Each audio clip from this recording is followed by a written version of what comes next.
Ça se passe là-haut. Astronomie, astrophysique, cosmologie, astroparticules. Par Éric Simon. 5 ans de suivi satellitaire de notre planète montrent qu'il y a de plus en plus d'éclairage artificiel durant la nuit et que ces lumières sont de plus en plus intenses. La surface éclairée et l'éclat produit augmentent au rythme d'environ 2% par an, rendant nos nuits de moins en moins noires, avec des effets néfastes non seulement pour la faune, la flore et nous, mais aussi sur la pratique ancestrale de l'observation du ciel. Christopher Kiba du Geoforschungszentrum à Potsdam et ses collaborateurs publient aujourd'hui dans Science Advances les résultats qu'ils ont collectés sur la période 2012-2016 grâce au satellite d'observation américain Suomi. Ils ont mesuré année après année la surface qui est éclairée par des éclairages artificiels durant la nuit et la luminosité associée.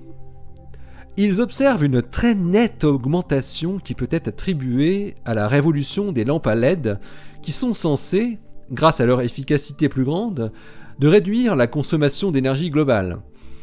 Mais l'équipe de Kiba montre que la très forte augmentation du nombre de LED produit au final une surface d'éclairement et une luminance qui augmentent de manière continue, de l'ordre de 2% tous les ans. Elle remet en cause donc les bénéfices supposés de l'utilisation des LED.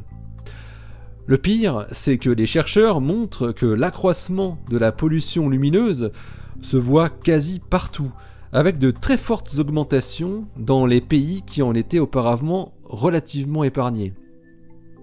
En gros, ce que montrent les chercheurs en comparant l'évolution du PIB et de l'éclairage nocturne pays par pays, c'est que les économies réalisées grâce à l'utilisation des lampes à basse consommation à base de LED ont été réinvesties dans de nouvelles LED. Et au final, on ne réduit pas notre consommation d'énergie pour l'éclairage et on accroît toujours plus la surface éclairée et l'éclat de la nuit.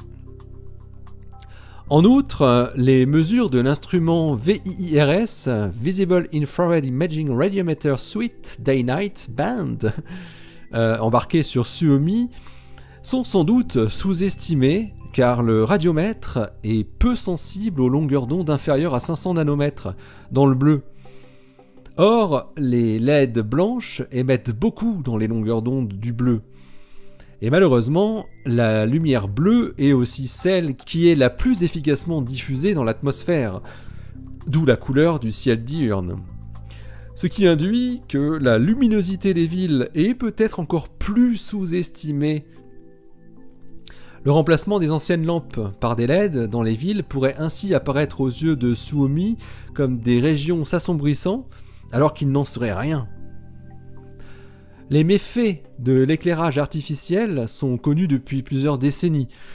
Ils touchent la faune, les plantes, les micro-organismes et notre santé et notre bien-être, et pas seulement la qualité de notre sommeil. On estime que l'éclairage artificiel a un impact négatif sur 30% des animaux vertébrés et sur 60% des invertébrés nocturnes. Et la pollution lumineuse affecte bien sûr le potentiel d'observation du ciel. Pour pouvoir distinguer des étoiles et des objets du ciel profond de faible luminosité, de magnitude élevée, le minimum de lumière parasite est requis. Le ciel ne peut s'observer que quand la nuit est noire.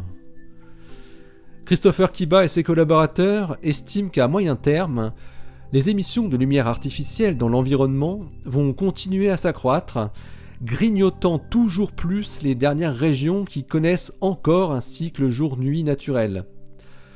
Les chercheurs ne peuvent conclure leur étude qu'en espérant que la tendance s'inverse à plus long terme et que la demande de nuit noire redevienne une préoccupation majeure des citoyens.